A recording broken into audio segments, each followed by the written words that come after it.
Yıllar boyunca dünyanın en zorlu arenalarında dövüştüm. Yıllar boyunca dünyanın en zorlu arenalarında dövüştüm. Yıllar boyunca dünyanın en zorlu arenalarında dövüştüm. Yıllar boyunca dünyanın en zorlu arenalarında dövüştüm. Yıllar boyunca dünyanın en zorlu arenalarında dövüştüm. Yıllar boyunca dünyanın en zorlu arenalarında dövüştüm.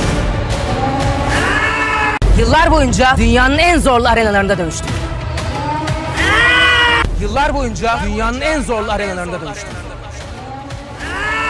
Yıllar boyunca dünyanın en zorlu arenalarında dövüştüm. Yıllar boyunca dünyanın en zorlu arenalarında dövüştüm.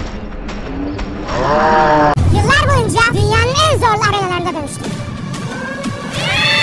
Yıllar boyunca dünyanın en zorlu arenalarında dövüştüm. Yıllar boyunca dünyanın en zorlu arenalarında dövüştüm.